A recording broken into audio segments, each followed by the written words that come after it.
आज कुरनी के चुनाव का परिणाम आया। सबसे पहले केदार गुप्ता जी को बधाई दूंगा कि उन्होंने जीत दर्ज की। उसके बाद कुरनी की जनता को भी मैं बधाई दूंगा, धन्यवाद दूंगा कि हमने वहाँ पे चुनाव लड़ा, मजबूती से हमने चुनाव लड़ा और हमारी पार्टी पे पहली बार भरोसा जताया और 10,000 वोट हमें प्राप्त हुआ। तो इसके लिए कुरनी की जनता को मैं धन्यवाद दूंगा। जो हमने उम्मीद किया था जितना वोट हमें मिलना चाहिए, आखिर उतना नहीं मिला, लेकिन हम लोग कोशिश करेंगे। हम लोग बाबा साहब के रास्ते पे चलने वाले लोग हैं, संघर्ष करना जानते हैं। और काशीराम जी का एक बात हमें याद है कि काशीराम जी हमेशा कहा करते थे कि इंसान को 3 बार चुनाव लड़ना चाहिए। एक बार समझने के लिए कि कैसे चुनाव लड़ा जाता है, दूसरी बार हराने के लिए और तीसरी बार चुनाव जीतने के लिए। तो हम उसी रास्ते पे हैं। अकेले अपने दम पर हमने लड़ा। हमें खुशी इस बात का है कि हमने अकेले एक तरफ महागठबंधन जहां 7 पार्टी है जिनकी राज्य में सरकार है और एक तरफ एनडीए जिनके केंद्र में सरकार है, उनके पास सारे शक्ति संसाधन सब चीज से संपन्न है। ऐसे शक्ति के, ऐसे महाशक्ति के सामने में हम लोगों ने लड़ाई लड़ा और मजबूती से साथ खड़ा रहा।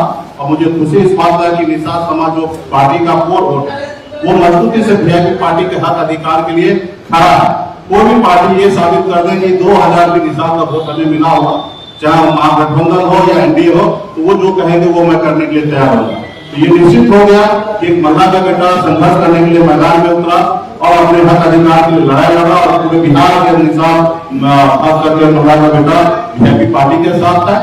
हमने निषाद को टिकट देकर निषाद के नाम पे वोट लेके मैंने पूरे बिहार को दिखाया कि 26,000 वोट हमने ला सकते हैं और पूरे बिहार ने माना। उसके बाद आपने देखा कि कोछा में हमने चुनाव लड़ा, एक दलित बेटी को हमने 30,000 वोट ट्रांसफर करा के मैंने दिखा दिया कि निषाद का वोट जहां चाहते हैं वहां पे वोट ट्रांसफर होता है। उसके बाद एक संशय हमेशा होता है कि बैकवर्ड फॉरवर्ड को वोट देंगे कि नहीं देंगे। यहाँ पे भी आपको देखने को मिला कि हमने एक अपर कास्ट को हमने प्रत्याशी बनाया, युवा को बनाया। उसके बावजूद भी वीआईपी पार्टी के आह्वान पे, हमारे आह्वान पे आज एक निषाद समाज के लोगों ने विनाश कुमार को वोट दिया, 10,000 मत हमें प्राप्त हुआ। तो इसके लिए मैं तहे दिल से धन्यवाद देता हूँ। हम जो लड़ाई लड़ रहे हैं उस लड़ाई में निषाद समाज का पूरा भरपूर योगदान है और पुराने की जनता सभी का योगदान है। मैं ये नहीं कह सकता कि एक जाति का वोट मिला है, हर जाति धर्म का वोट मिला है। कितना वोट मिला है उस पर समीक्षा करने की आवश्यकता है और मजबूती से जिन्होंने हमें मदद किया, जिन्होंने हमारे साथ काम किया, सभी कार्यकर्ताओं को बधाई देता हूँ, धन्यवाद देता हूँ। और 10 तारीख को मैं ये जो हमारे पास 10,000 वोट प्राप्त हुआ ये हमारी जीत है और 10 तारीख को मैं कुरनी विधानसभा में मैं जाऊंगा और जहां पूरे विधानसभा में ऐसे नहीं कि जहां हमें वोट मिला वहां जाएंगे, जहां वोट नहीं मिला वहां नहीं जाएंगे। पूरे कुरनी के जनता के बीच में जाएंगे और जश्न मनाएंगे। 1 टन लड्डू ऑलरेडी बन चुका है और भी जरूरी पड़ा तो और भी लड्डू बनेगा और पूरे क्षेत्र में हम लोग जाएंगे, जनता के पास जाएंगे, उनसे आशीर्वाद लेंगे। पहले भी हमने आशीर्वाद लिया, अभी भी हम जाएंगे, आशीर्वाद लेंगे और हम उम्मीद करेंगे कि आने वाले समय में हमारी जो लड़ाई है उसमें साथ दे दे। तो ये हमारी ताकत है। मजबूती से हमने बिहार में आज अपनी ताकत का एहसास हर एक पॉलिटिकल पार्टी को हम लोग कर रहे हैं और हम लड़ाई लड़ रहे हैं। मतलब मान लीजिए कि हम जिंदा हैं, इसलिए हम अपने हक अधिकार के लिए लड़ा रहे हैं। हमारे लोग साथ है। आप 1990 के बाद आदरणीय श्री लालू प्रसाद यादव जी, श्री नीतीश कुमार जी, स्वर्गीय श्री रामविलास पासवान जी, 3 महान नेता। इनके बाद चौथा नेता बता दीजिए बिहार में एक भी नेता जो अपने दम पर 10,000 वोट किसी को ट्रांसफर करा सकता है। तो अगर वो नाम अगर है तो सनत अल्लाह मुकेश नहीं है कि अपने समाज का वोट अपने लोगों को ट्रांसफर करा सकते।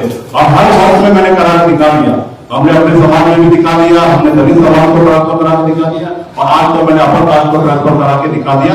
ये हमारी लड़ाई है, हमारी उपलब्धि है। हम संघर्ष करेंगे निश्चित तौर पे। इसमें हम चुनाव जीते नहीं, लेकिन हमारे 10,000 वोट भी हमारी अपनी ताकत है और आने वाले समय में इसी तरीके से संघर्ष करते रहेंगे और एक दिन आएगा कि निषाद का बेटा का बिहार में एक अपना बोलबाला होगा। बहुत बहुत धन्यवाद आप सभी को।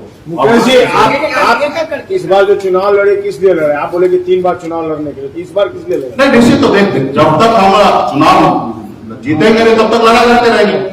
हमारा तो यही है कि जब तक जीतेंगे तब तक लड़ाई लड़ते रहेंगे और हराते रहेंगे या हम सीखते रहेंगे।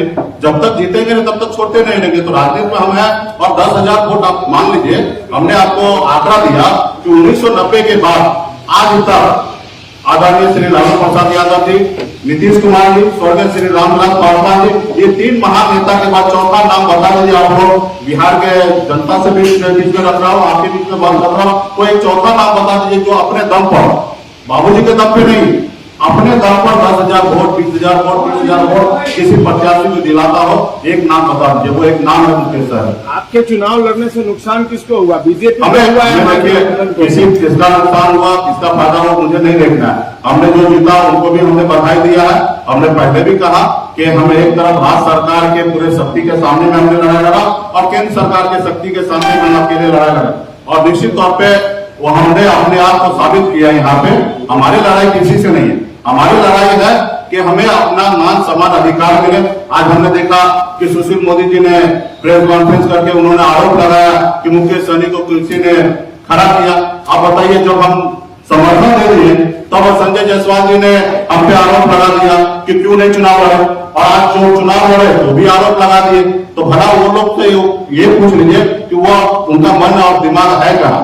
तो आज आरोप लगाना आसान है, हम अपने वजूद के लिए लड़ाई लड़ रहे हैं, हम किसी के साथ नहीं है, हम अकेले अपने दम पर पूरे बिहार में लड़ाई लड़ रहे हैं। मुकेश जी, एक सवाल है, कुडनी में दो मल्लाह समाज के प्रत्याशी थे, संजय सहनी और शेख हसीना, दोनों को 5,000 वोट आया है और आपको 10,000 वोट आए। जब निश्चित तौर पे वहाँ पे संजय सहनी जी को 4200 वोट आया है, शेखर सहनी को 3700 वोट आया, और एक भूपेंद्र सहनी है उनको भी 1,000 वोट आया, यानी कि 9,000 वोट तीन प्रत्याशी को वहाँ पे मिला है। और ये भाजपा ने ही तीनों को खड़ा किया था, फंडिंग किया था, और निश्चित तौर पे इसमें से 4-5 हजार वोट इन लोगों को निषाद समाज का मिला, क्योंकि निषाद समाज का बेटा था। तो निश्चित तौर पे आने वाले समय में, लेकिन ये कोई पार्टी दूसरा ना साबित कर सकता कि निषाद का 2,000 वोट लिया है। निश्चित तौर पे उनको वोट मिला है, 4-5 हजार वोट उनको निषाद समाज का मिला है, और वो कहीं ना कहीं दूसरे के पास नहीं गया, हमारे लोगों के पास है। वो चुनाव लड़े इसलिए गया और उसको फंडिंग किया। सिर्फ निषाद समाज को वोट बैंक को अपने और करने के लिए भाजपा ने कम से कम 5 करोड़ रुपया खर्च किया। तो खैर, ये सब चीजें आरोप लगाना, लड़ने लगाना, इससे हम नहीं जाएंगे। हमें 10,000 वोट प्राप्त हुआ, हम चुनाव में जीत नहीं दर्ज किए। आने वाले समय में हम संघर्ष करेंगे, भाजपा भी मंथन करे वो चुनाव कैसे लड़ा, इसलिए कैसे लड़े और कैसे जीते। जब पूरे राज्य में जब चुनाव होगा, लोकसभा हो या विधानसभा हो, तो उनको पता है कि हमारी ताकत क्या है। हाँ, एक सीट का चुनाव था, पूरे राज्य के लोगों को उतार देना, पूरे विधायक को 70 विधायक को उतार देना, 80 विधायक को उतार देना, पूरे एमएलसी को उतार देना, अपने सारे संगठन को उतार देना, यहाँ तक उत्तर प्रदेश से स्टार को ले आना। तो उन्हें जितना उनको ताकत लगाना था और लगाना भी चाहिए, जिसके पास जितना क्षमता हो, ताकत हो, वो लगाना चाहिए। उन्होंने जीत दर्ज किया, लेकिन जब सिंगल चुनाव की बात आएगा तो उनको भी सोचना पड़ेगा कि बिहार में हम कैसे नैया पार लगाएंगे। बिहार की राजनीति में कहा जा रहा है कि अब नीतीश कुमार का अस्तित्व समाप्त हो गया है, उनका वोट बैंक खत्म हो चुका है। अभी जो कह रहे हैं वो उन पे ज्यादा स्टडी किए होंगे। आप क्या मानते हैं? मेरा मानना है कि सरकार वो चला रहे हैं, उनके प्रति नाराजगी है, और शायद नाराजगी नहीं होता तो चुनाव जीतते। तो सरकार चला रहे जो इशू है, खास करके जो हमारे दलित भाई के साथ अत्याचार हो रहा है, जो पुलिस बेवजह उनको लालू का इल्जाम लगा के उनको जेल भेज दे रहे हैं, इस पे सरकार को समीक्षा करना चाहिए। खास करके तारीख को फ्री करना चाहिए, और इसके लिए हमारे दलित भाई परेशान हो रहे हैं। तो सरकार को जहाँ कमी है उनको खुद को तलाश करना चाहिए। मैं तो चाहूंगा कि सभी पार्टी खत्म हो जाए, वीआईपी पार्टी सबसे आगे आ जाए।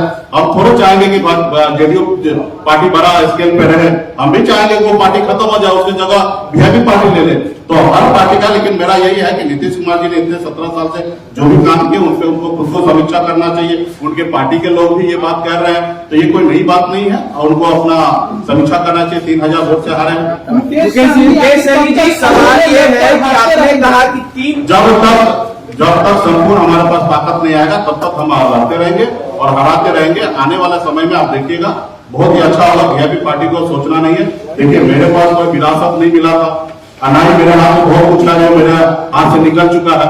मेरा हाथ कल भी खाली था और आज भी खाली है, और आने वाले समय में जब भी जो भी होगा वो हम प्राप्त करेंगे। आज बताइए ना, हम लड़ाई लड़े, 10,000 वोट हमने लाया ना, आज मैंने दूसरे को दिलाया, तो ये मेरी ताकत है। वहीं पे 3 इंसान पे समाज के बेटा खड़ा था, उनको 10,000 वोट प्राप्त नहीं हुआ, तो ये हमारी ताकत है। और आने वाले समय में और भी हम लोग मेहनत करेंगे जनता के। नहीं, ऐसा बात नहीं है। हमने पार्टी एक जाति धर्म का नहीं होता, पार्टी हर किसी का होता है। अगर हम एक ही जाति को टिकट देते तो कल आप ही सवाल करते। हमने हर जाति धर्म को टिकट दे रहे हैं और भविष्य में भी इसी तरीके से देते रहेंगे। उसका मुझे ये फिक्र नहीं है कि किसका कितना है। हमें सबका सम्मान मिलना है और सबका साथ लेके चलना है। मुकेश जी, सवाल ये है कि 3 आदमी को आपने कहा कि बीजेपी ने फंडिंग किया है, बीजेपी कह रही है कि आपको महागठबंधन ने फंडिंग किया, उसी महागठबंधन के पैसे से आपने मिठाइयां बनवाई हैं जो बांटने के लिए ले जाते हैं, कहाँ तक सही है? देखिए, आरोप जो लगाने हैं उनको आरोप लगाने दीजिए, मुझे पता है कि मैं क्या कर रहा हूँ। उस आरोप पे इस धरती पर तो माता सीता के ऊपर भी लोगों ने आरोप लगा दिया, तो हम कौन सा खेत की मूली है? तो इसलिए भाजपा को पता है सच्चाई क्या है, क्योंकि इससे पहले भी हम चुनाव नहीं लड़े, तो क्यों नहीं लड़े ये भाजपा को पता है। भले वो आरोप कुछ भी लगा दे, मैंने आरोप लगाया, वो मान ले कि हम झूठ बोल रहे हैं, लेकिन उनको सच्चाई पता है कि किनको कितना फंडिंग किया और किस तरीके से चुनाव लड़ा है, उनको पता है। जनता को भले ना पता हो, उनको पता हो कि गिरेबान में उनको पता है कि वो अच्छे हैं या बुरे हैं। तो मुझे किसी का सर्टिफिकेट लेने की आवश्यकता नहीं, मुझे पता है कि मैं अपने हक अधिकार के लिए संघर्ष कर रहा हूँ, लड़ा रहा हूँ। धन्यवाद। अरे यार ठीक तो है, कितना सवाल